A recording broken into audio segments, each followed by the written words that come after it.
पिटाइ खानुभयो त यहाँ एक खाले छन् यस्ता टप्का छ जसले आफू गर्दैन तर अरूले गरेको देख्नै नसक्ने त्यो हाम्रो विचारधाराभन्दा फरक व्यक्ति हो। तर के भने राम्रो त राम्रो भन्नु पर्यो नि। म त अझै काफी छु, रेडी छु। यो मैले भनेको छैन, यो यसमा अझै ढुसी परेको छैन हामीसँग। अझै पनि यहाँ रातो लगाएर तपाईँको अझै हामी रेडी छौँ। त्यो चरित्र छ नि, काटिक लागेको कुकुर जस्तै चरित्र छ सालेहरूको। म त भन्छु नरोत्तम वैद्य जस्तो बोल्ने अझै हजारवटा निस्क, नाथुराम गोडे जस्ता सेनामा पनि निस्क ठेगान लाउनलाई, प्रहरीमा, कर्मचारीमा। दीपक मनाङ्गे हिरो हुनु स्वाभाविक हो उमेशजी।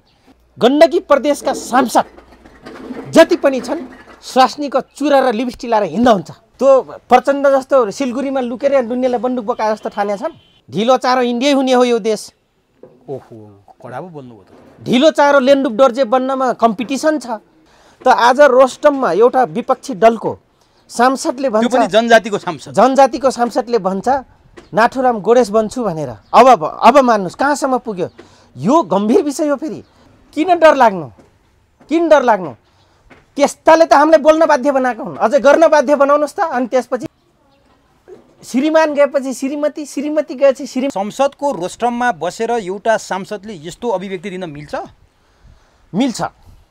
अब कसरी मिल्छ? गैर कानुनी हुँदैन यो? मान्छेलाई सिधै म प्रधानमन्त्री जस्तो व्यक्तिलाई म नाथुराम निशुल्क औषधि बाँड्न जानु भएको छ, मान्छेलाई बचाउन जानु भएको छ, तर आफै बाँच्न नसक्ने अवस्था अब मकैको बारीभित्र सुँगुरको खोरभित्र लुकेर बाँचे भनेर उहाँले भन्नुभएको छ।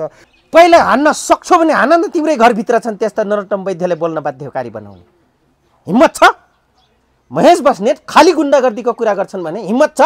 मेटमनीले भनिसके त।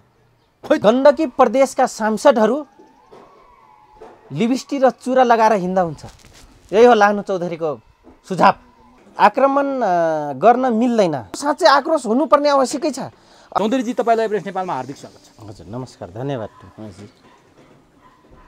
जस्तो किसिमका राजनीतिक घटनाक्रमहरू देखिएका छन्, जस्ता किसिमका पराकम्पनहरू आएका छन्, हजुर राजनीतिक अनेक ढङ्गबाट अगाडि बढेको छ। अपराधले राजनीति बनाउन खोजिएको छ, राजनीतिले अपराधीकरणलाई ढाकछोप गर्न खोजिएको छ। के लाग्छ तपाईँलाई आज यति बेला तपाईँ र मैले कुरा गरिरहँदा नेपालमा देखिएका राजनीतिक घटनाक्रमका जुन आयामहरू छन्, यी आयामहरूलाई कसरी हेर्नु भएको छ? मैले यहाँबाट सुरु गरेँ। हजुर धन्यवाद। यहाँले अघि नै कुरा उठाउनु भयो, एकदम जल्दा कुराहरू, जस्तै मेटमनीको कुरा, नरोत्तम वैद्यजीको कुरा आयो र नयाँ किसिमको परिघटनाहरू सेकेन्डमा फेरिँदो अवस्थामा छ नेपालको। हेर्नुहोस्, किनभने एकदम कमजोर अवस्थामा पुगेको देखिन्छ यहाँको राजनीतिक परिघटनाहरू।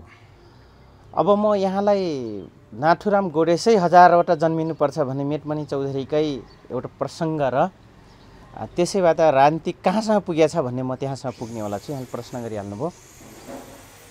साँच्चै नै नेपालको कन्टेन्ट्समा इस्ट इन्डिया कम्पनी हटेपछि निकै नै कहलिएका, निकै नै भनिएका, जसरी त्यतिखेरका अहिंसावादी महात्मा गान्धीलाई इन्डियाको सबै टप्काले उचाल्यो र यिनी मात्र एउटा निर्विकल्प नेता हुन् जसले यिनको कारणले चाहिँ इस्ट इन्डिया कम्पनी हट्यो भन्ने कुरा चाहिँ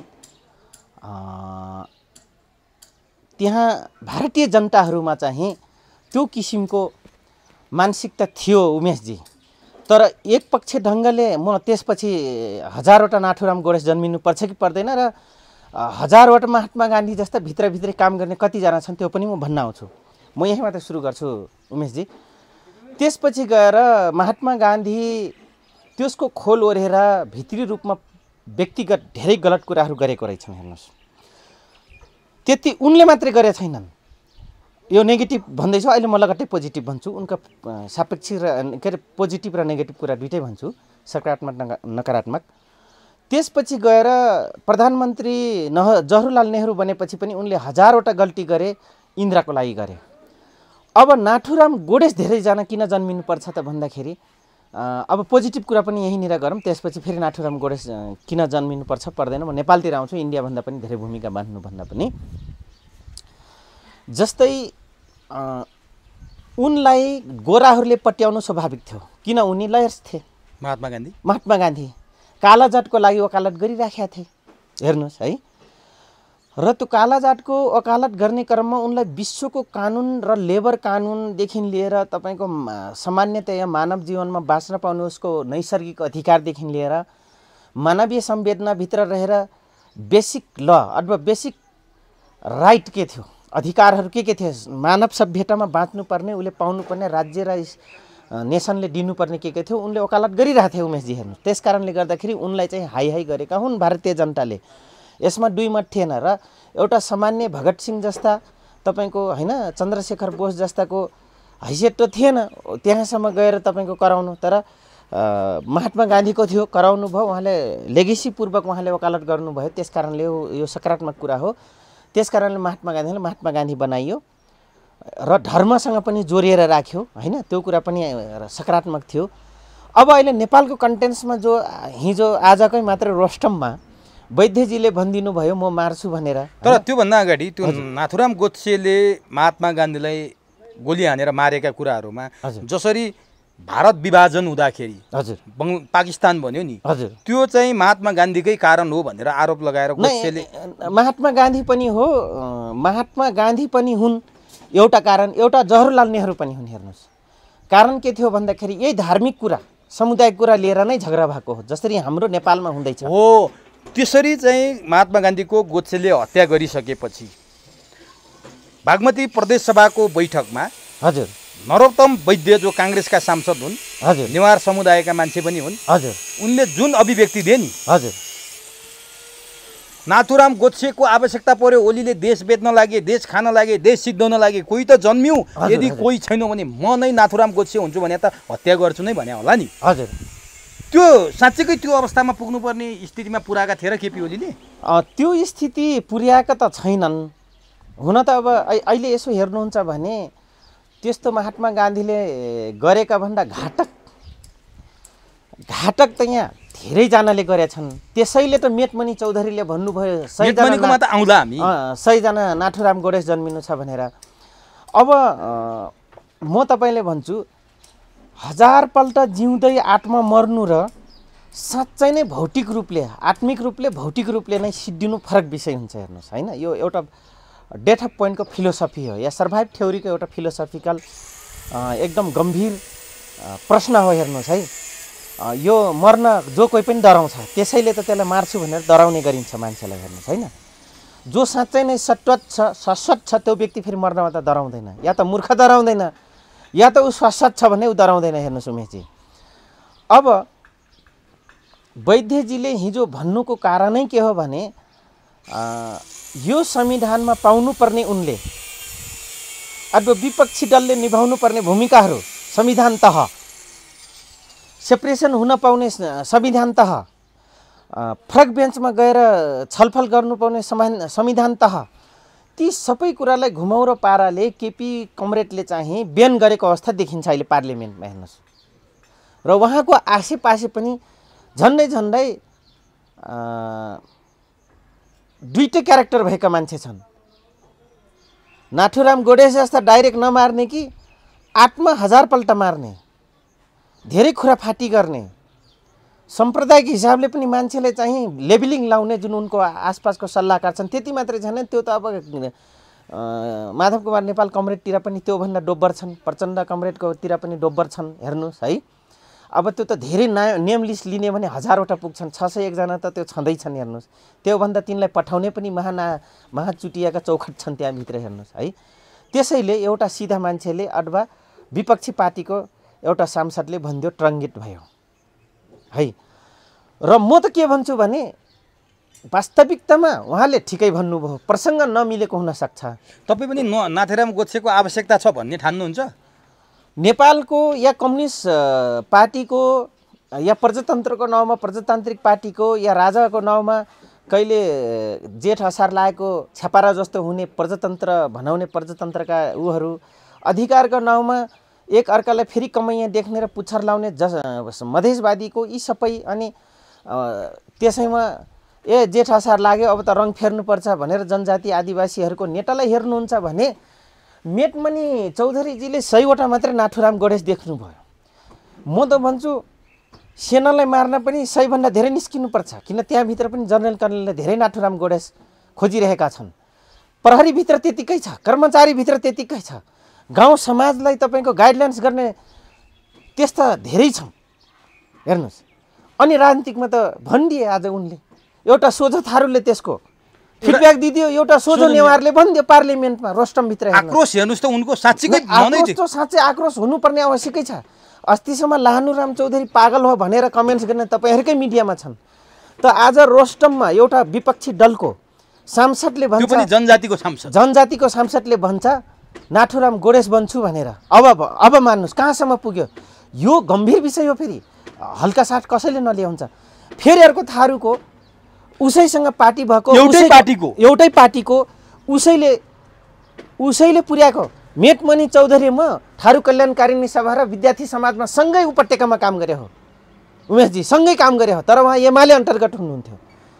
उमाकान्त चौधरी पनि सँगै हुनुहुन्थ्यो। थो थारू विद्यार्थीको संस्थापकै अध्यक्ष हो। रेशम चौधरी 2049-50 सालको हो। हेर्नुहोस्, म सदस्य हो त्यतिखेर थारू विद्यार्थीको उपत्यकाको है। हामी त्यतिखेर राजनीतिक गर्दा आउँदाखेरि र मैले जनयुद्धमा आएर सबै गरिसक्दाखेरि झन्नै मैले त नाथुराम गोडेस बन्नुपर्छ चाहिँ भनिनँ, किनभने हामीसँग 35,000 जनसेना नाथुराम गोडेसै टाइपका थिए। हेर्नुहोस् होइन, अनि यो भनिराख्नु आवश्यकता हाम्रोमा थिएन। तर आज विपक्षी दलको नेता एउटा सांसदले रोस्टममा पनि पार्लियामेन्टको रोस्टममा भन्छ, त मानिलिनुहोस् इस्ट इन्डिया कम्पनीलाई हटाउने क्रममा इन्डियामा जसरी पार्लियामेन्टभित्र पसेर भगत सिंहले जसरी बम खसाले थिए नि,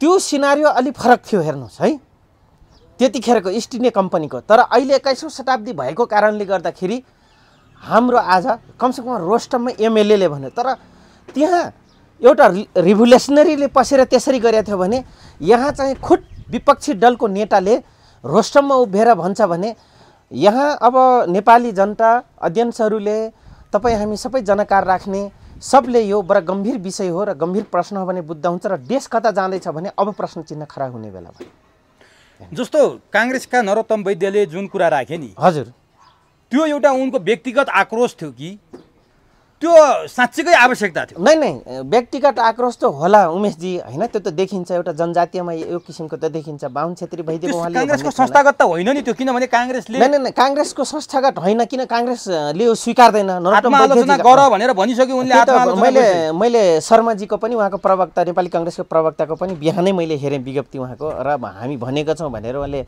भन्नुभएको छ होइन। तर एउटा के हो भन्दाखेरि काङ्ग्रेसले पनि अब सोच्नुपर्ने विषय भयो कि हाम्रो भित्रको जनजाति सांसदले कम्युनिस्ट भित्रको ब्राह्मणीय नसलको या कम्युनिस्ट पार्टी भित्रको एउटा प्राइम मिनिस्टरलाई यति ठुलो ढक्का दिनको लागि रोस्टममा बोल्छ भने अब मान्नुहोस् त्यो ढक्का काङ्ग्रेसतिर पनि हो उमेशजी। एक नसलीयवाद प्रजातन्त्रको नाउँमा, लोकतन्त्रको नाउँमा, जनवादको नाउँमा, गणतन्त्र समाजवादको नाउँमा जो किसिमले आजको दिनसम्म एक नसलवादले जो प्र्याक्टिस गरिरहेछ, अब यो सम्झिनुपर्छ तपाईँ हामीले कसका निम्ति, के का लागि, कस्ताका लागि, कुन वर्गको लागि, कुन चरित्रको गणतन्त्र, कुन चरित्रको लोकतन्त्र हामीले गर्नुपर्ने आज विपक्षीको एउटा जनजातीय सांसदले बोल्दछ यो भाषा। तर संस्थागत भ्यूभन्दा फरक बोल्यो नि, यही हो प्रश्न यहाँको होइन। संस्थागत भ्यूभन्दा फरकै बोले हो नरोत्तम वैद्यजीले। तर के हो भने त्यो काङ्ग्रेसभित्र पनि त्यही प्रवृत्ति चरित्र देखिने, रापरवाभित्र त्यही देखिने, जसपाभित्र त्यही देखिने, भयभरका कम्युनिस्टभित्र त्यही गलत चरित्र जब गणतन्त्र लोकतन्त्रसम्म आइसक्दाखेरि, वैज्ञानिक समाजवादभित्र आइसक्दासम्म त्यो चरित्र कहिले पनि नजानु।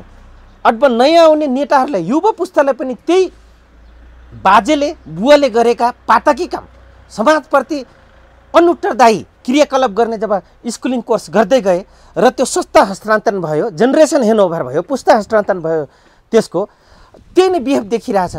योभन्दा अरू के भन्नु। त्यसकारण उहाँसँग एउटा जनजाति हुनुको नाताले नरोत्तम वैद्यजीको र यो आफ्नो व्यक्तिगत पनि एउटा आक्रोश त हो।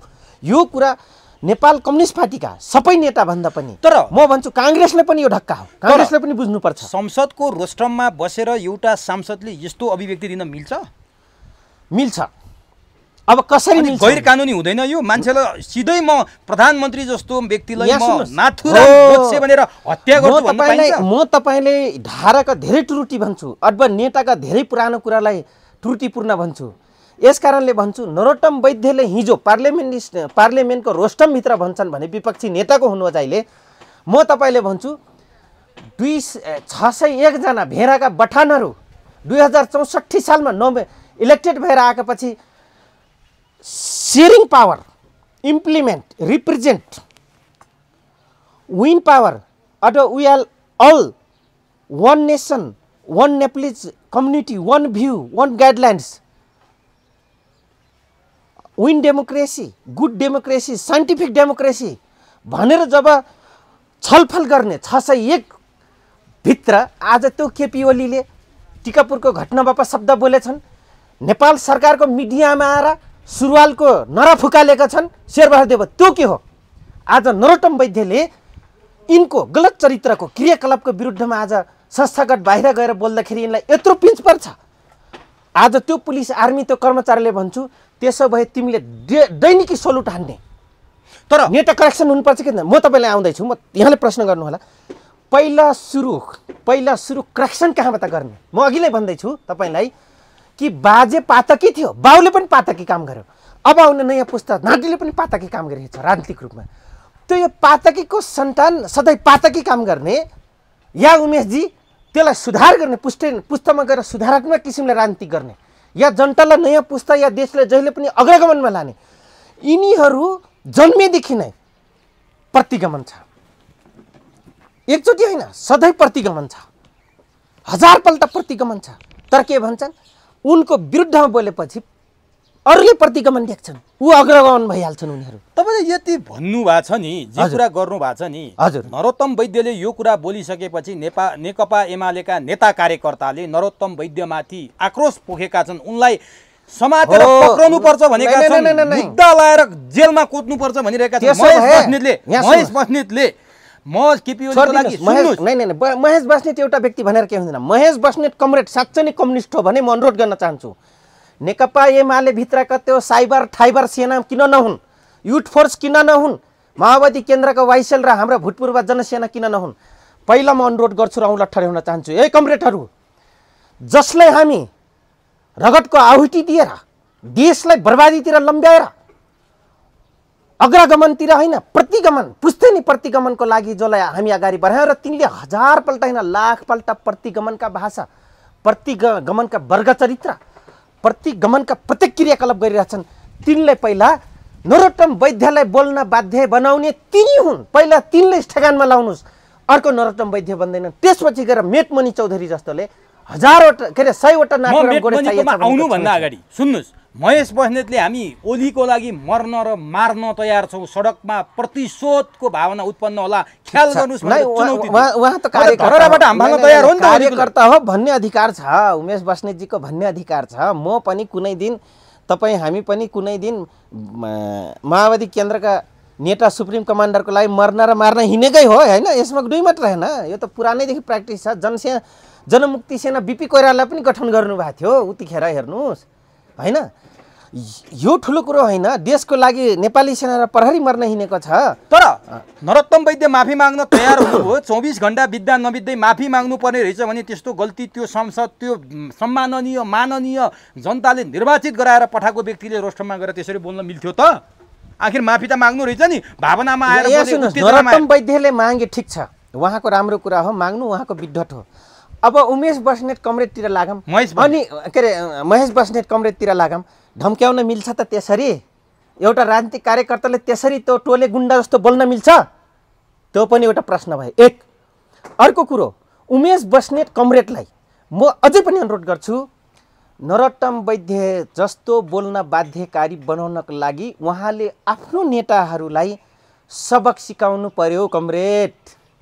अब जसरी हामी प्रचण्डलाई सबक सिकाइदिँदैछौँ बिस्तारै, तर तिमीले लगेर बचाउन खोज्दै थियौ नेकपामा, बुझ्नुभयो? हामीले सबक सिकाइदियो, म त अझै काफी छु, रेडी छु। यो मैले भनेको छैन, यो यसमा अझै ढुसी परेको छैन हामीसँग, अझै पनि यहाँ रातो लगाएर तपाईँको अझै हामी रेडी छौँ।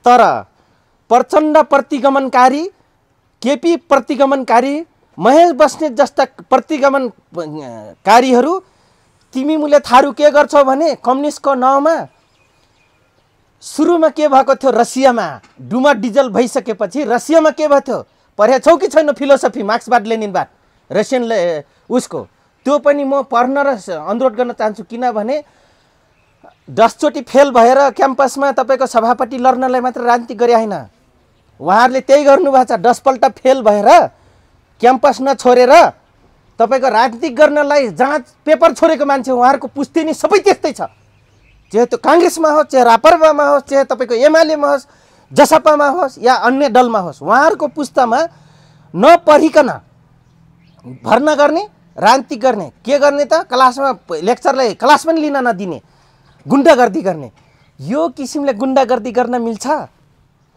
त्यो बोल्न बाध्य नबनाउनको निम्ति महेश बस्नेत अग्रज कमरेडले के गर्नुपर्छ त भन्दाखेरि एमाले मात्र हैन म पनि फरवर्ड भित्रका नेताहरूले पनि सचेत गराउँदैछु धेरैजनाले मैले अन्तर्वार्ताबाट तपाईको ठेगान लगाइसकेको छु सच्य हो है तिमीहरूको गल्तीले गर्दा हामी नयाँ पुस्ताले यत्रो ठुलो कन्ट्राडिक्सन साध्नु पर्यो सामुदायिक द्वन्द्व मत्त थाल्यो सामाजिक अस्थिर भयो मैले पटक पटक भनेको छु हेर्नुस् अब महेश बस्नेत लगायत नरोत्तम वैद्य जस्ता मान्छेले बोल्न बाध्य बनाएर कांग्रेस भित्र पनि रापरपा भित्र पनि तपाईको जसपा भित्र पनि आज त्यसैले त फुटे त्यहाँ भित्र जहिले पनि त्यो चरित्र छ नि काटिक लागेको कुकुर जस्तै चरित्र छ सालेहरूको म त भन्छु नरोत्तम वैद्य जस्तो बोल्ने अझै हजारवटा निस्क नाथुराम गोडे जस्ता सेनामा पनि निस्क ठेगान लाउनलाई प्रहरीमा कर्मचारीमा सामाजिक रूपमा राजनीतिकमा सबैमा निस्क बरु तर निस्किन बाध्य नबनाउनको लागि म सबै राजनीतिक दलका नेता र अग्रज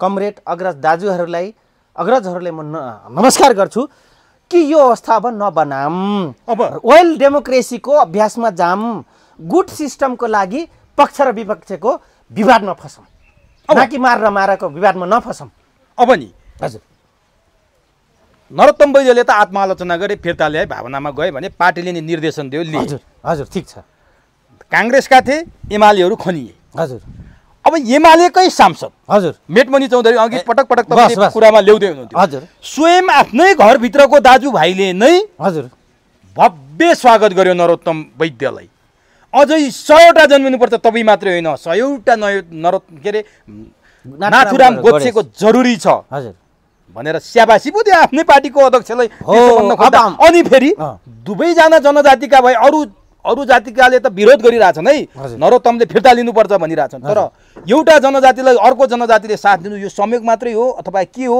मेटमणि चौधरीलाई पार्टीले के गर्छ संयोग होइन यो आवश्यकता हो जरुरी हो यो संयोग होइन संयोग नमान्नुहोस् यो जरुरी हो त्यसैले त अब बुझ्नु पर्यो फेरि अघि कांग्रेसको भने नेकपा एमाले भित्र अहिले त माधव कुमार नेपालले उचाले होलान् किन उनी माधव कुमार नेपाल प्यानलका हुन् उमेशजी म जान्दछु कसको लेगेसी कता हो म कति कसको के बरेटा क्रममा को स्टे भए जाउने हो किनभने म पनि कम्युनिस्ट पार्टीकै क्याडर हो विगत भुपु राम्ररी जान्दछौँ उनले हाम्रो जान्दछन् हैन अब माधव कुमार नेपाल कमरेडले प्रधानमन्त्रीज्यूलाई ठेगान लाउनको लागि एउटा जनजाति उचाल्दैछन् तर मेटमणि चौधरीले अब बोल्दा बोल्दै यो विचार गर्नु पर्यो लाहनु चौधरीले नाथुराम गोडेस जन्मिनलाई त हामीसँग त आयो एउटा शब्द थियो एउटा भएको इतिहास थियो इन्डियातिर हामीले बोल्दैम तर नाथुराम गोडेस जन्माएर महात्मा गान्धीले त माफी दिए मेटमणि कमरेडलाई म भन्छु तिम्रो त्यो माधव कुमार नेपाल र झलनाथ कमरेडले महात्मा गान्धी जस्तै नाथुराम गोडेस बन्यो भने दिन्छन् त माफी दिँदैनन् उमेशजी म जान्दछु प्रत्येक क्यारेक्टर प्रत्येक कम्युनिस्ट नेताको क्यारेक्टर कांग्रेसको म जान्दछु राम्ररी एटिच्युड नभएका छन् नलायक साँठहरू भनिदियो आज खुसीवाला भाइरल हुनको लागि मेटमणिजी तर मेटमणि चौधरीले पनि म भन्न चाहन्छु किन मेरो साथी हो सँगै संगठनिक भित्रमा काम गरेका छौँ थारू विद्यार्थी समाज र थारू कल्याणकारिणी सभामा अब तपाईले केपीको विरुद्धमा बोल्दाखेरि अर्को विपक्षीको नरोत्तम वैद्यको सपोर्ट गर्नुभयो पहिला तिमी ठेगान लगाऊ नेकपा एमाले भित्र भएका चाहिँ केपी शर्मा ओलीको पक्षधर हुन् जे झलनाथ कमरेड र तपाईको माधव कुमार नेपाल कमरेडका हुन् त्यस सुभाष नेमाङका खेमाढार हुन्। त्यहाँभित्रका त्यस्तै नलायक बेहोरा गर्ने ठेगान लाउनेले हिम्मत गर कमरेड, नरोत्तम वैद्यलाई मात्रै उचाल्ने काम नगर। नरोत्तम वैद्यलाई बोल्न बनाउने त्यही उनकै भित्रका माओवादी केन्द्र र नेकपा एमालेकाहरूले नै गर्दा नरोत्तम वैद्य बोल्न बाध्य भएका हुन्। एक दोस्रो, अब म तपाईँलाई भन्छु, आजको दिनसम्म तपाईँकै मिडियामा बोल्दाखेरि हामीले जातीयवादको अनुयायी सम्झिन्छन्, जातीयवादका हिमायती सम्झिन्छन् अडियन्सहरूले। म त्यो अडियन्सलाई पनि म के भन्न चाहन्छु भने भयभरका कोही गणतन्त्र, कोही गाँरातन्त्र, कोही प्रजातन्त्र, कोही प्रजाहनतन्त्र बोकेका जति पनि नेताहरू छन् उनले पहिला छातीमा हात राखेर भन्नु पर्यो कि तिमी मेरो राजनीतिको जरा हो, मेरो राजनीतिक दर्शन, लेगेसी, सिस्टम, भ्यू, गुरु तिमी प्रजा हौ, त म आज टुसा पलाएर यो संसारमा राजनीति गरिरहेछु र म टुप्पोमा फल दिइरहेछु भनेर त्यो भन्न सक्ने, त्यो दिमागमा आउने नेता बनाऊ या बन्ने कोसिस गर, तिनलाई बनाउने कोसिस गर भनेर मैले म माथि अझ स्पेसल लेभल लाउने जनतालाई अनुरोध गर्न चाहन्छु। यो गम्भीर विषय हो उमेशजी, म अझै भन्छु, नरोत्तम वैद्यले रोस्टममा भन्नु गम्भीर विषय हो, सामान्य विषय नलिनुहोस्। हो, महेश बस्नेतले के थपे त्यहाँनिर भने नि यो म हजुर यो केपी ओलीले चुनाव नगराओस् भनेर केपी ओलीको जसरी हत्या गर्ने कुरा गरे त्यो यो योजनाबद्ध छ। यो नरोत्तम वैद्यले फिर्ता लिँदैमा आत्मालोचना गर्दैमा हुँदैन, यो गम्भीर विषय हो। न, यो गम्भीरै विषय हो, तर महेश बस्नेत कमरेडले यो बुझ्नु पर्यो, खेलाची हो, घरिघरि पार्लियामेन्ट डिजल गर्ने, फेरि उ गर्ने। चुनाव नगराउने खेल त पहिलोचोटि पार्लियामेन्ट डिजल भयो त्यतिखेर नै नेपाल कम्युनिस्ट पार्टीका सबै नेता मिलेर, यति मात्रै होइन, प्रधानमन्त्रीज्यूको वरिपरि बस्ने अग्रज दाजुहरूले, अग्रज कमरेडहरूले, स्वयं महेश बस्नेतको पनि गोप्य रूपमा इन्भल्भमेन्ट छ कि चुनाव नगराउने रणनीति त पहिल्यै खेलेको हुन्। जबकि 2/3 बहुमत प्राप्त गरेको पार्टीले डिजल गर्छ, के चाहिँ अल्पमत परेको थियो? संस्थागत परेको थिएन। यहाँ त पालै प्रधानमन्त्री बन्ने र को बन्ने, यो प्रधानमन्त्री बन्नेछ, को मन्त्री बन्ने भनेर आफ्नो पालन आउँदाको झ्वाकमा नगरे हुन्। कुन चाहिँ राजनीतिक सिद्धान्तमा, कुन चाहिँ कहाँ चाहिँ संविधान तह तपाईँको डिजल्नेसनको प्रक्रिया थियो? उहाँले बहुमत र अल्पमतको तपाईँको पक्ष र विपक्ष हुन नपाउँदै पहिला डिजल गरिदिनु भयो। त चुनाव नहुन दिने त त्यही बेला सुरु भएको छ। एक अर्को कुरो, अहिले अवस्था र जसरी आटेर बोल्नु भयो नरोत्तम वैद्यजीले बोलिसकेपछि महेश कमरेडले, अब महेश कमरेड लगायत धेरै कमरेडहरूले के बुझ्नु पर्यो त भन्दाखेरि अब अहिलेको चुनाव नगराउन दिने उतिखेर दुईटा पेपर लेखेर हाल्यो भने तपाईँको बहस हुन्छ। कति हाले थिए? 150? अस्ति कति हाले? हामीलाई भने 2 मिटरको दूरीमा रे मास्क लाएर बस्नु, अनि त्यो तिब्बतबाट ल्याएको च्याङ्रा भेडा जस्तै 146 जना गएर हाल्नु त्यहाँ। त चुनाव नहुन दिने त यी आफै गर्दैछन्। त्यस कारणले यसमा महेश बस्नेत कमरेडले आत्तिनै पर्दैन। तर तेस्रो अब म भन्छु महेश बस्नेत कमरेडलाई, महेश बस्नेत कमरेडले तेस्रो कुरा के बुझ्नुपर्छ भने, यदि युवा हो, राजनीतिक हो, हामी सँगसँगै एउटै पिँढीभित्रका छौँ, उहाँले के बुझ्नु पर्यो भन्दाखेरि महेश कमरेडले अहिलेको अब आउने भनेको निर्णय फेरि अदालती प्रक्रियामा गएको छ, जसको व्याख्याकार सुप्रिम कोर्ट हो। महाधिवक्ता कार्यालय त्यसलाई यस भन्ने हो भने हुन दिने नदिने उहाँले घोषणा गर्नुभएको छ, नगरेको होइन। प्रधानमन्त्रीज्यूले 2 चोटि गर्नुभयो। अब हुन दिने र नदिने खेल कहाँनिर सुरु भएको छ? उहाँकै पार्टीभित्रको मान्छेले खेल सुरु गरेछ। त नरोत्तम वैद्यलाई चाहिँ मार्छु भनेर भन्ने, पहिला हान्न सक्छौ भने हान न, तिम्रै घरभित्र छन् त्यस्ता नरोत्तम वैद्यलाई बोल्न बाध्यकारी बनाउने हिम्मत छ? महेश बस्नेत खाली गुण्डागर्दीको कुरा गर्छन् भने हिम्मत छ? मेटमनीले भनिसके त, खोइ त मेटमनीलाई कारबाही, मेटमनीको बारेमा त केही आएन। मेटमनी कारबाही गर्नुभन्दा पहिला त माधव र झलनाथ र उसलाई गर्नु पर्यो नि। माधव त त्यसै पनि कारबाहीमा परिसकेका छन् नि।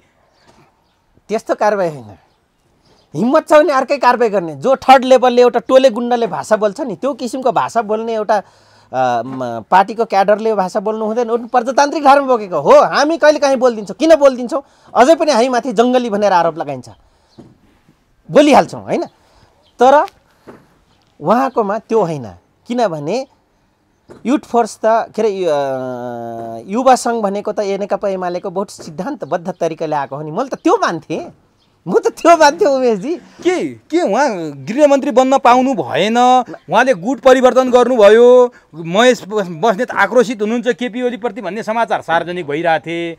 अनि त्यो कुरा होइन, केही होइन, म केपी ओलीसँगै छु भनेर सन्देश दिनु सँगै त सँगै हुनुहुन्छ, यसमा दुई मात्र होइन। अब तपाईँ कुरा उठाइहाल्नुभयो।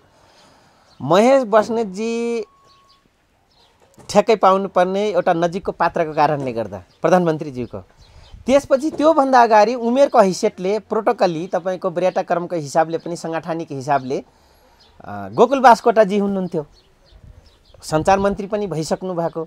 2064 को पार्लियामेन्ट स्थापनादेखि लिएर अझसम्म त एउटा के बसेछ भन्ने सिस्टम नेपाल सरकारको रूपमा, जो सञ्चार मन्त्री हुन्छ या परराष्ट्र मन्त्री हुन्छ त्यो चाहिँ उप प्रधानमन्त्री या गृहमन्त्री हुन पाउने होइन, अर्थमन्त्रीले पाउने भन्ने एउटा संस्कार विकास त भइसकेको छ। तर गोकुल बास्कोटाजी उमेरको हिसाबले उसको हिसाबले पनि हो। अब त्यो पुस्तामा हुन त सँगैसँगैको पुस्ता हो उमेश बस्नेतजी। त्यसमध्येको हुनुहुन्थ्यो नजिक ज्वाइँ भन्ने, अझै नजिक हुनुहुन्थ्यो हाम्रै सुदूरपश्चिमको हुनुहुन्थ्यो तपाईँ कर्णबहादुर थापाजी।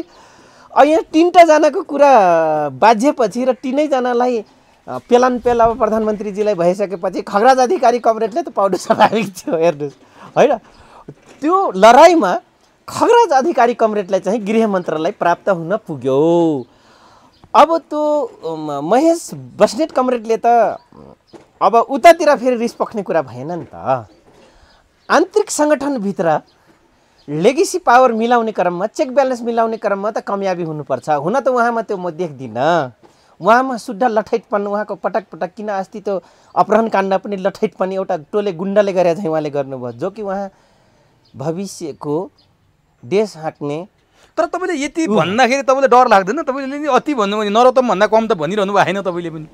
किन डर लाग्नु, किन डर लाग्नु? त्यस्ताले त हामीलाई बोल्न बाध्य बनाएको हुन्, अझै गर्न बाध्य बनाउनुहोस् त। अनि त्यसपछि महेश बस्नेतसँग डर लाग्दैन? कोसँग? महेश बस्नेतसँग किन डराउनु? को हुन् र? रक्षेस हुन्? ऊ राजनीतिक चरित्र भएको व्यक्ति हो भने तपाईँको बाई प्रोसेसली पोलिटिकल भ्यू राखेर आउने हो। चरित्रभन्दा बाहिरका हुन् भने त चरित्रभन्दा बाहिर त 10 वर्ष मैले पनि हिँडे हो। तिनले के जानेछ नि? एउटा डन्ठा उठाउ न, मैले एभ्रिथिङ जानेछु। पिन र एउटा पेन्सिल भए पुग्छ हामीलाई। त्यो प्रचण्ड जस्तो सिलगढीमा लुकेर दुनियाँलाई बन्दुक बोकाए जस्तो ठानेछन्, बोक्यो पनि, बोकाइयो पनि, गरियो पनि, गरेर पनि आइयो। त्यो फरक हो। मैले भन्न खोजेँ, मैले एक्सपेक्ट गरेको थिएन युवा सङ्घका साथीहरूसँग, मैले यो एक्सपेक्टेसन गरेको थिएन न के अरे महेश बस्नेत कमरेडसँग। दोस्रो पुस्ताका जटिक चन्द्र के अरे ईश्वरचन्द्र गेवालीदेखि लिएर रामकुमारी झाँक्रीदेखि लिएर योगेश भट्टराई, महेश बस्नेत, गोकुल बास्कोटा आउने त्यसपछिका भानुभक्त ढकाल दोस्रो पुस्ताका थिए नि। म भन्थेँ हामी हरिलठैट भयौँ, प्रचण्डजीले हामीलाई हरिलठैट बनाउनु भयो। नेकपा एमाले भित्र त कमसेकम सैद्धान्तिक युवा नयाँ पुस्ता चाहिँ अलिकति जागरुक पनि छ, अलिकति पढे लेखे पनि छ, पुरानो अग्रजहरू जस्तो कमरेडहरू जस्तो छैनन् भने। तर त्यो पुस्तामा महेश बस्नेत कमरेडमा पटक पटक त्यो निस्क्यो क्या। त्यो प्रसङ्ग मैले भन्दैछु। मैले गलत बोल्दैछु भने उहाँले मलाई सुध्रिनु भन्नुपर्छ, होइन भने महेश बस्नेत कमरेड पनि सुध्रिनुपर्छ। किनकि प्रजातान्त्रिक धारका मान्छेले कम्युनिस्ट जति पनि क्याडर छन् सबलाई हरिलठैट भनिसके।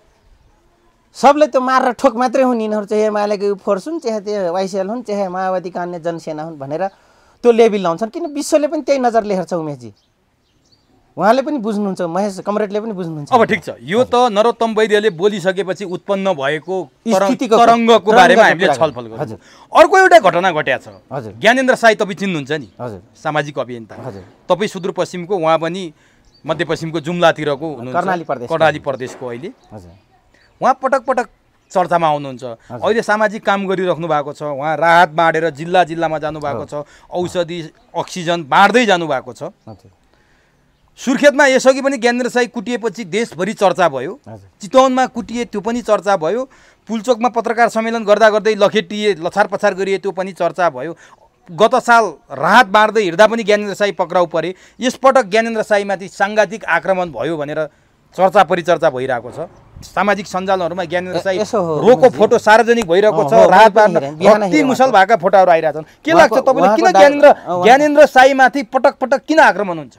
यसो हो, गर्दै जाने क्रममा आक्रमण हुन्छन् उमेशजी है। एक त कतिपय प्रसङ्गमा ज्ञानेन्द्र शाहीज्यू पनि अभियन्ता त हो, सामाजिक गरिराख्नु भएको छ होइन। जहाँबाट ठुलो देखिनमा ज्ञानेन्द्र शाही हुनुहुन्छ, पछाडिबाट त को छ फिडब्याक म चिन्दछु। को छ भनिदिनुहोस् त। म सञ्चालभित्र बस्ने मान्छे हो होइन। को छ ज्ञानेन्द्र शाहीको पछाडि? उहाँ चाहिँ अन्तर्राष्ट्रिय एजेन्सी तपाईँको इन्टरनेसनल ट्रान्सपेरेन्सीबाट केही फिडब्याक छ उहाँलाई होइन। केही तपाईँको रोयल फ्यामिलीबाट छ, रोयल फ्यामिलीसँग लेगेसी राख्नेहरूसँग छ। अनि फेरि सामाजिक अभियन्ता उहाँ हुनुहुन्छ, अभियन्ता गर्न पाइन्छ, सबैले पाइन्छ, सबै मत राख्नेले पाइन्छ उमेशजी। तर के हो भन्दाखेरि उनलाई पिट्ने सायद मलाई त्यो मैले डिटेल अझ गहिराई के हो त मैले बुझेन। जो पत्रकार साथीहरूले जे लेखेँ त्यहीमा न म गएँ होइन। अब त्यो त पछि कुरा गरौँला। तर म पनि बिहान एकैछिन सरप्राइज भएँ। कर्णाली प्रदेशको मान्छे हो उहाँ र फेरि आफ्नै ठाउँमा बाँड्न जानुभएको छ होइन। उहाँ जिल्ला जिल्लामा बाँड्दै जानुभयो, दाङ हुँदै जानुभएको छ, सबै ठाउँ बाँड्दै जाँदा जाँदा आफ्नो गृह जिल्लातिर लाग्नु भएको छ नि त बिस्तारै। गृहको नजिक हो नि त, मतलब सुर्खेत र हुम्ला जुम्ला कालीकोट भनेको गृह जिल्लै हो। सुर्खेत गयो भने गृह जिल्ला जाए जतिकै हुन्छ, पुगे जतिकै हुन्छ उमेशजी, हेर्नुहोस् है। अब आज पिटाइ खानुभयो त यहाँ एक खाले छन् यस्ता टप्का छ जसले आफू गर्दैन तर अरूले गरेको देख्नै नसक्ने। त्यो राजनीतिकदेखि लिएर पुलिस प्रशासन, आर्मी, कर्मचारी, समाजसेवादेखि लिएर तपाईँको आम पब्लिकमा सबै छ। किनभने यो छ नेपालमा, यही कल्चरले गर्दाखेरि नै नेपाल उभो नलाग्नु र त्यस्तैले प्रतिनिधित्व गर्नु नै उभो नलाग्नु हो। तर उहाँ फेरि हाम्रो विचारधाराभन्दा फरक व्यक्ति हो।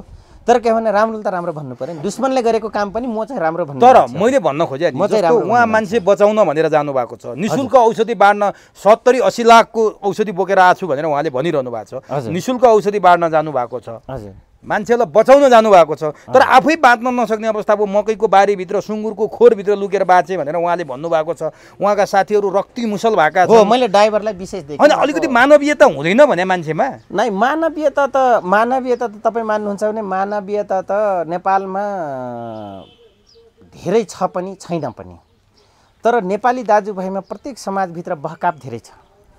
कान लाग्यो भनेपछि लग्यो भनेर दौड्ने समुदाय धेरै छ हेर्नुहोस् यहाँ। तर सामाजिक सञ्जालमा आक्रोश हेर्नुहोस् त, ज्ञानेन्द्र शाहीमाथि आक्रमण भएपछि सारा नेपालीको आक्रोश त्यहाँ पोखिएको छ। त्यो आक्रोश हुनु स्वाभाविक हो उमेशजी। किन स्वाभाविक हो भन्दाखेरि नेताले जनतालाई भोट मागेर 1000पल्ट ढोक गरेर धान काटे ठाउँमा पनि ढोकेर 1-2 मुठा धान काटिदिएर पनि भोट प्राप्त गरेका नेताले आज लुड्डा नेपाल राष्ट्र ब्याङ्कको समेत पैसा खाली गरिदिएर तपाईँको विदेशमा राख्ने, तर गरिबको छोरा गएर तपाईँको रोयल्टी ल्याएर जब देश चलाउँदासम्म स्थिति हेरेपछि र एउटा जहाँबाट ल्याए पनि सामाजिक एउटा उहाँ पछाडि धेरै मान्छे छन्। तर के भने देखिने मात्र अघि मैले भनिसकेँ एउटा मात्र देखिने ज्ञानेन्द्र शाही हुन्। तर उहाँमाथि पनि यस्तो कोभिड-19 को कहरको बेला पनि उहाँले गर्नुभयो आफ्नो ज्यानको परवाह नगरेर होइन। त्यो एउटा राम्रो कुरा हो। तर भित्री कुरा चाहिँ गहिराई के हो म बुझ्न सकेन छैन। भित्री कुरामा जानुभन्दा जसको मान्छे भए पनि, रोयलिस्ट भए पनि, जे भए पनि सामाजिक काम गर्दा त गर्न पाइन्छ, फरक विचार राख्न पाइयो, फरक सिद्धान्तमा आस्था राख्न पाइयो। तर त्यो गर्यो भन्दैमा आक्रमण गर्न मिल्छ? आक्रमण गर्न मिल्दैन। उहाँले त आरोप लाउनु भएको छ। उहाँले आरोप लाउनु भएको छ सरकारका संरक्षित मान्छेहरू कि अझ भन्ने हो भने केपी ओलीका मान्छेहरूले हामीमाथि आक्रमण गरे, महेन्द्र शाहीका मान्छेहरूले हामीमाथि आक्रमण गरे। अब आजदेखि केपी ओलीलाई हामी हाम्रो प्रधानमन्त्री मान्न सक्दैनौँ, यो हाम्रो घोषणा हो भनेर उहाँहरू बोल्नुभयो। यसो हो। अनि महेन्द्र शाही कहाँ हुन् र केपी ओलीका? होइन, उनी त त्यहाँको मुख्यमन्त्री त हुन् नि। ऊ त प्रचण्डका मान्छे हुन् होइन, पेट पर्सन हुन्। मलाई सोध्नुहोस् न। होइन, त्यो त थाहा छ। महेन्द्र बहादुर शाही प्रचण्डकै मान्छे हुन्। ज्ञानेन्द्र शाहीसँग नाता पनि पर्छ उनको एकदम बकाइदा। अब उनकै मान्छेले आक्रमण गरे, केपी ओलीका मान्छेले संरक्षण दिन सकेन, आक्रमण गरे। यहाँ सुन्नुहोस्, आम पब्लिक र ज्ञानेन्द्र शाहीले पनि यो बुझिदिनु पर्यो। उहाँले अननोन पर्सन गएर उहाँलाई हमला गर्दैन। उहाँको गतिविधि, उहाँको फ्यामिली ब्याकग्राउन्ड, उहाँको सबै कुरा थाहा पाउने र उहाँकै नजिकको मान्छेले आदेश दिन्छ, अरू कसैले दिन्न। तर नि लानुजी, तपाईँलाई थाहा छ नि ज्ञानेन्द्र शाही धेरै ठाउँमा कुटिए, चितवनमा पनि कुटिए, हजुर, बाल बाँचे, हजुर, पत्रकार सम्मेलनमै लछार पछार भयो, हजुर, त्यही सुर्खेतमा पनि कुटिए ज्ञानेन्द्र शाही पहिला। अब नलिउँ चितवनको चाहिँ अलि मैले त्यो बेला थाहा पाएअनुसार चाहिँ उनकै सङ्गठनको भित्र फरक राजनीतिक धार राख्ने मान्छेको फ्यामिलीले नै त्यसलाई दिशानिर्देश गरेको थियो। नाउँ चाहिँ म भन्दिनँ, सरी, यसको लागि माफी पाऊँ होइन। अहिले पनि उनकै नजिक र उनकै त्यहीँ भित्रै छन्। तिनको त्यो एउटा अगाडि बढ्दै गरेको उसलाई देख्न नसक्ने, अर्को चाहिँ उनले यतिकै हिँडे त छैनन् उमेशजी, तपाईँ पनि यतिकै हिँडे त छैनौँ। तपाईँको नि म कहाँ आउन्जेलसम्म कति पेट्रोल जलेको छ, कति मोबाइलको खर्च भएको छ, टाइम खर्च भएको छ होइन। त्यसपछि यसलाई गएर बनाउने स्वच्छपूर्वक प्रसारण गर्न टाइम खर्चेको हुन्छ। त यहाँसँग केही नभइकन त यति समय बर्बाद त यहाँले गर्नु हुँदैन। त पक्कै पनि उहाँ एउटा अभियानको क्रममा हिँड्दाखेरि केही न केही उहाँले खर्च पर्च लिनु भएको छ। त्यो खर्च पर्चमा पक्कै उहाँहरूको आन्तरिक पनि नमिलेको। त्यो अपराध त होइन होला नि त, काम गर्ने सामाजिक काम गर्दाखेरि तर मान्छेले अपराध देख्दछ। गल्ती कसको त? गल्ती हेर्ने नजरहरूको गल्ती, राज्यको गल्ती हो। उहाँले त आरोप लाउनु भयो राज्य। नै ठिक छ त, राज्यले त्यो बेला प्रोटेक्सन गर्न सकेन, त्यही भएर गल्ती देख्नुभयो। हेर्ने नजरहरू गल्ती हो क्या? होइन, सामाजिक सञ्जालमानहरूको गल्ती हो। होइन, सामाजिक सञ्जालमा ज्ञानेन्द्र शाहीले गरेको कामलाई स्यालुट गर्ने, ज्ञानेन्द्र शाहीले गरेको क्रियाकलापलाई समर्थन गर्नेहरूले आज कस्तो आक्रोश पोखिरहेछन्। ज्ञानेन्द्र शाहीहरूले त्यो कुटाइ खाएको, त्यो रगत बगेको, त्यो चाहिँ लखेटी हानेको कुरा देख्दा त सबैको मन रुन्छ नि त लानुजी। त्यही त अब उहाँले यो अनुसन्धान गर्नु पर्यो या राज्यले यो अनुसन्धान, राज्य त यस्ता मान्छेलाई विफल त गराउँछ। किनभने मान्छे त पक्राउ गरिसक्यो, राज्यमा बसिरहेकै।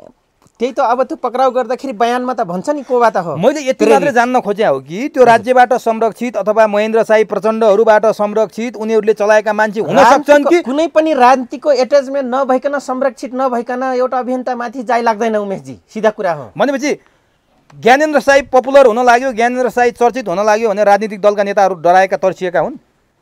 अहिलेको अवस्थामा त तर्सिया हुन्, हामीदेखि पनि तर्सिन्छन्, अन्य तपाईँको बोल्ने विश्लेषकदेखि त तर्सेको अवस्था छ राज्य भने। उनी त अभियान लिएर एकदम महिनै अगाडि हुँ भनेर घोडाको रफ्तारमा दौडिरहेको मान्छे हो होइन उहाँ।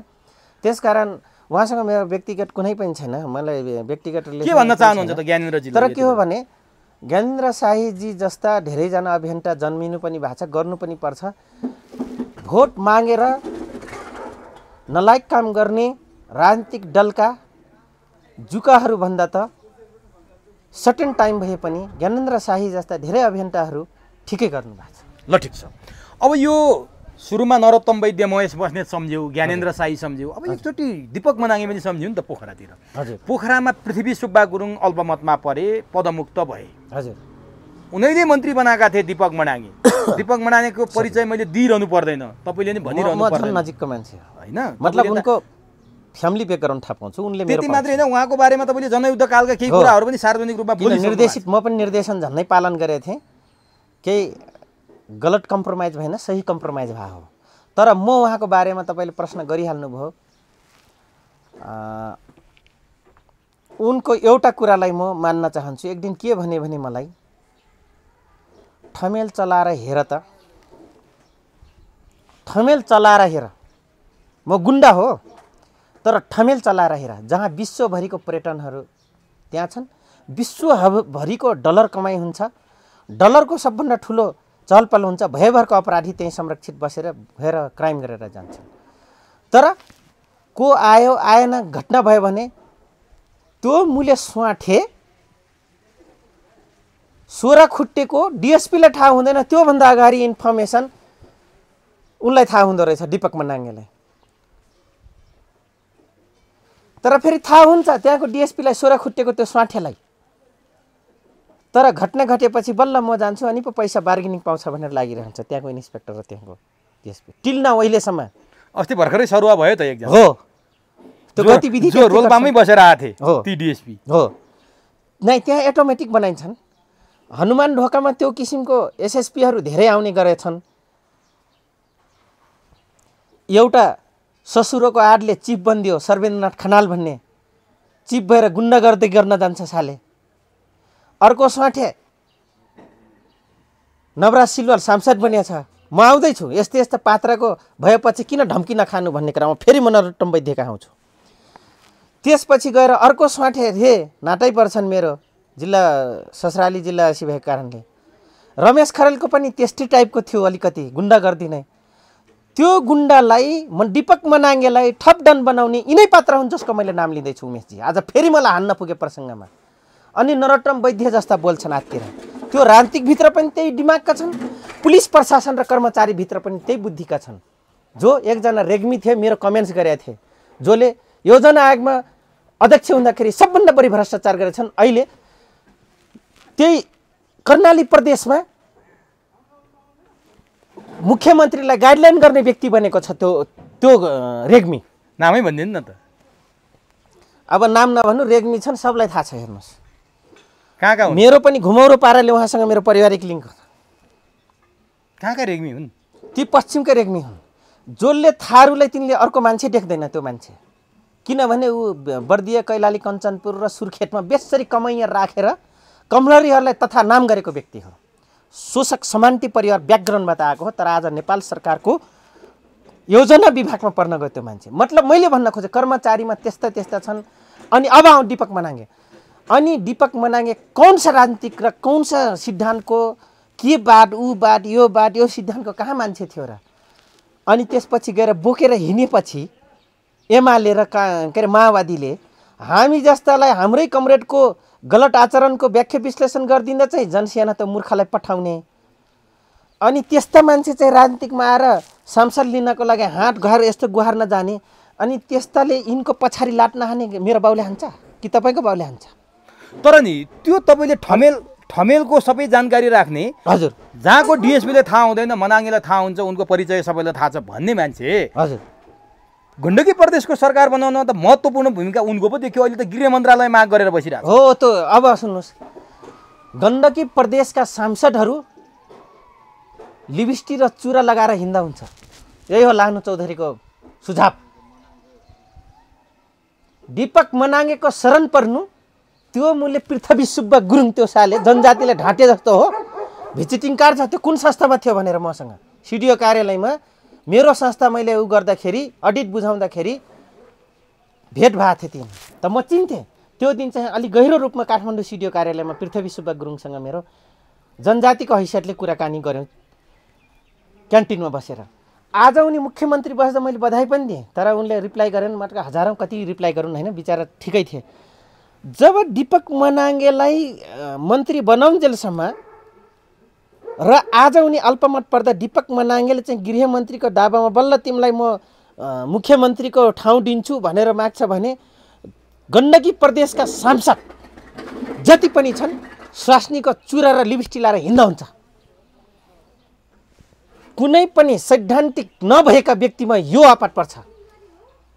या कुहिएको आलु जस्तै एक बोरामा आलु आउँदा गनाउँछ नि, त्यस्तै कुहिएको मान्छे देश हाँक्ने, जनता हाँक्ने यस्तो आदर्शवादी यस्तो ठुलो पेसालाई आज त्यो मैले एउटा छुरी हान्ने, त्यो एउटा उ गर्ने मान्छे आएपछि यो हविगत नभएको भोग्छ। एक अर्को कुरो अब म तपाईँलाई भन्छु, संहिता यस मानेमा खारिज हुनुपर्छ। म भन्छु हाम्रो संहिताको नाउँमा यस्ता टोले गुण्डालाई व्यवस्थापन गर्ने संहिता कोरिसकेपछि हामीले अधिकार माग्दाखेरि बिहारका गुण्डा जति जम्मै 2 नम्बर प्रदेश खडा गर्ने थारू जेलमा बस्दाखेरिको परिणाम हो। त्यस कारणले गर्दाखेरि गण्डकी प्रदेश किन नहोस्, 6 नम्बर प्रदेश कर्णाली प्रदेश किन नहोस्, पहिलोचोटि 2 नम्बर प्रदेश र यिनी प्रदेशहरू खारिजी हुनुपर्छ जो भौगोलिक रूपमा पूर्वाग्रही छ, जो भिख मागेको आधारमा संहिता मागेको छ, जो त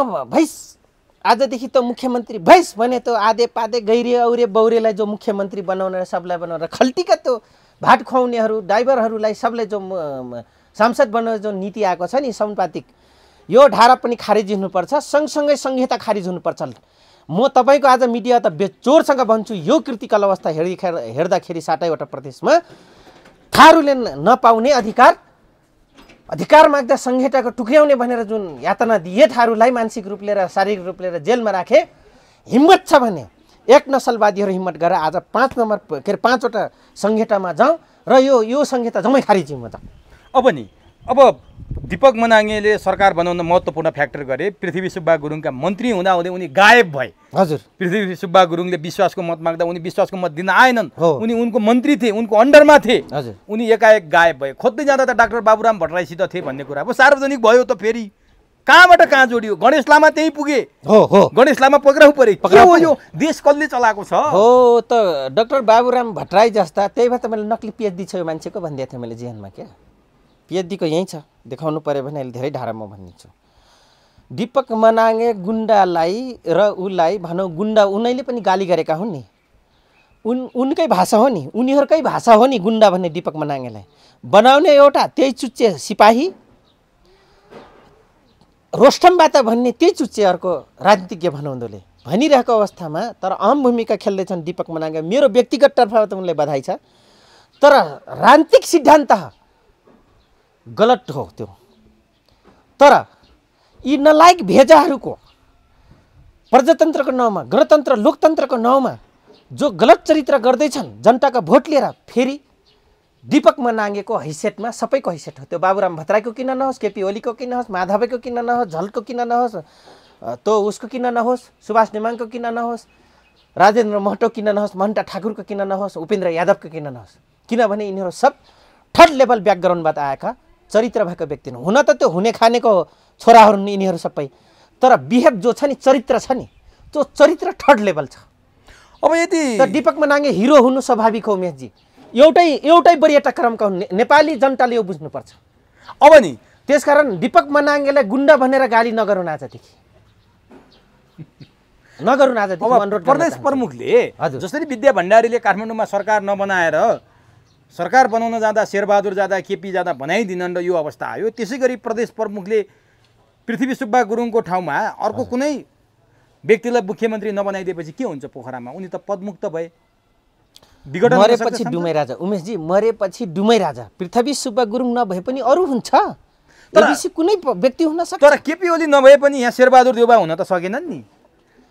तर राजनीतिकमाको त्यो कुटिल खुराफाटी, कुटिल भनौँ भने त्यो सभ्य शब्द हो राजनीतिक हिसाबले, तर यहाँ त त्यो खुराफाटीहरू गरेपछि र खुराफाटी चरित्र गरेर उनी नभएको हुन्। र उनको पनि सुरुकोदेखि 2074 सालको चुनावदेखि लिएर टिल नाउ अहिलेसम्मको दिन, आजको दिनसम्म, अहिलेको पिरियड घन्टासम्म उनले बेजोरसँग कहाँनिर विपक्षी दलको भूमिका निभाए। म पहिलो प्रश्न गर्न चाहन्छु विपक्षी दलको, नेपाली कांग्रेसलाई, यो देशको कहाँनिर विपक्षीको चरित्रार्थ देखाउन सके र कहाँनिर भूमिका निभाउन सके? महत्त्वपूर्ण प्रश्न त्यो, महत्त्वपूर्ण प्रश्न त्यो हो। आज विश्वको डेमोक्रेसीमा, विश्वको गणतन्त्रमा, लोकतन्त्रमा र विश्वको समाजवादभित्र तपाईँ राजनीतिक सिद्धान्त हेर्नुहुन्छ भने उमेशजी, विपक्षी दल सबभन्दा पावरफुल हुन्छ।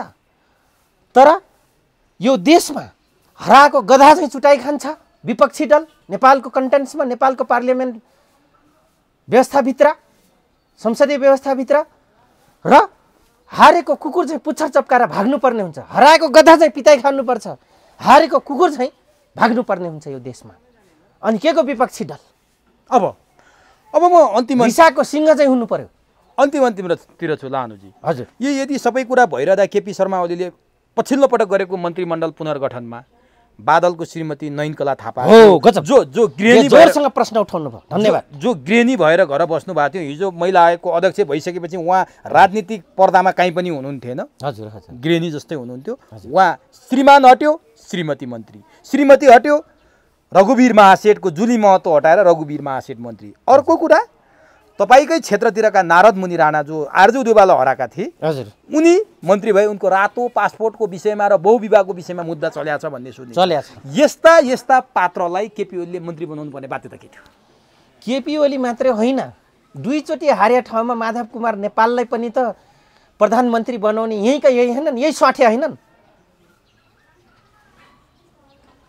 श्रीमान गएपछि श्रीमती, श्रीमती गएपछि श्रीमान भन्नुभयो नि। हो, यहीँनिर ज्ञानेन्द्र शाहका नजायज औलादहरू यहीँनिर मैले देखेँ, नजायज बुहारीहरू धेरै देखेँ मैले। त्यो भनेको जो दरबारमा हुन्थ्यो यो गलत चरित्र, अटोक्रेसी, डिक्टरसिप, यो दुईटाको अभ्यास हुन्थ्यो, दिनदिनै लागू गरिन्थ्यो रोयल फ्यामिलीभित्र, दरबारभित्र। आज समाजवाद र लोकतन्त्रको नाउँमा, गणतन्त्रको नाउँमा यही ज्ञानेन्द्र शाहका उहाँका नजायज औलादहरू, बुहारीहरू गणतन्त्रमा देखेछौँ गाँठे हामीले त। अनि के फरक छ?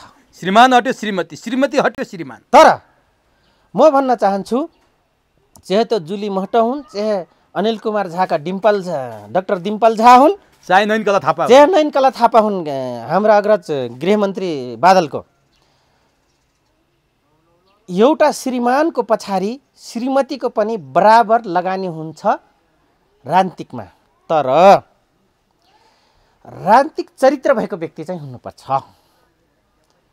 कुन मामलामा अब यहाँ सुन्नुहोस्, श्रीमान हुँदाहुँदै श्रीमती आए त्यो ठिक ठाउँमा रह्यो, त्यो चाहिँ युपी बिहारको लालु प्रसाद यादवको कुरा यहाँ बोक्यो। यी रहेछन् बिहारी।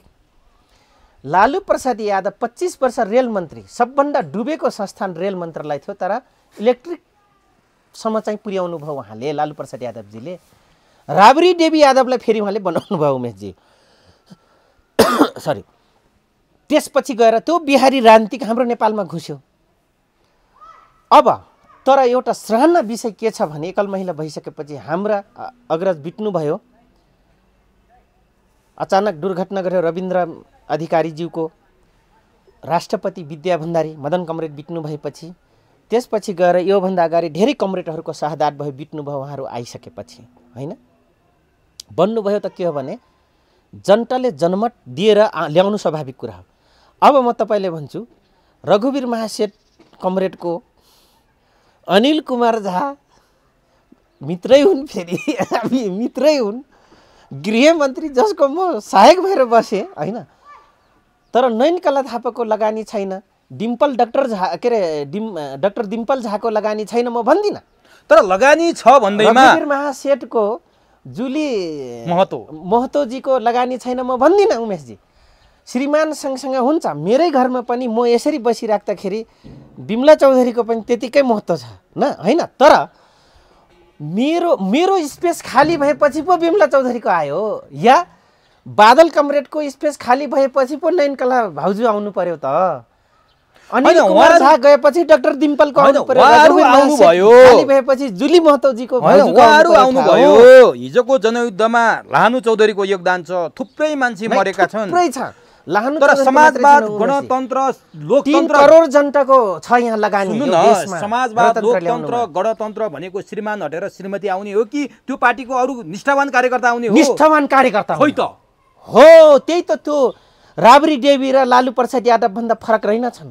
के को वैज्ञानिक समाजवाद, के को गणतन्त्र? बिहारवादको गणतन्त्र हो। यहाँ बिहारी गणतन्त्र ल्याएर नलायक स्वाठेहरू दुनियाँलाई जातीय युद्धमा फसाएर के ठुलो कुरा गरिरहे। अनि नारद मुनि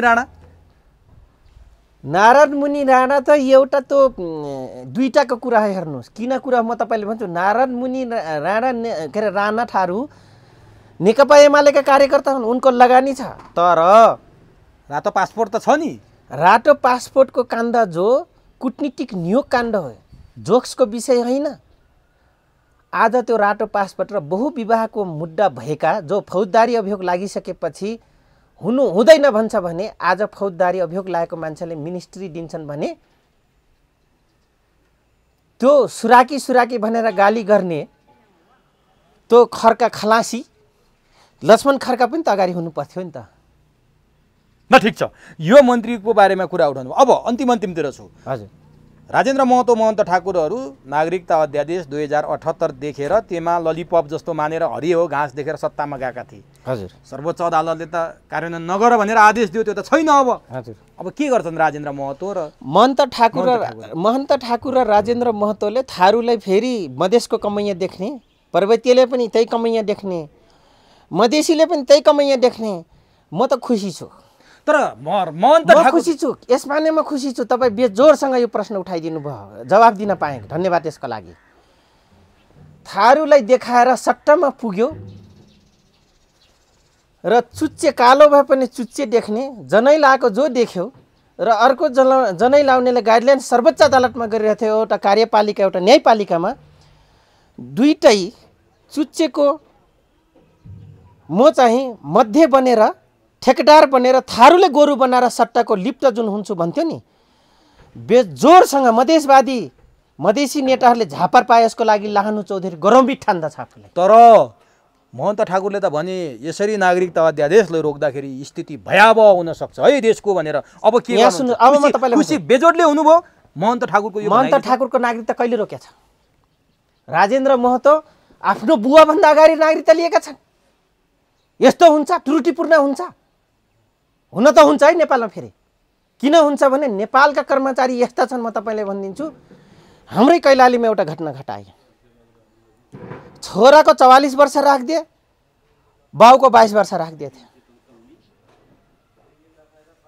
त्यो त्रुटि कर्मचारीमा छ, तर राजेन्द्र महतोको त्रुटि होइन।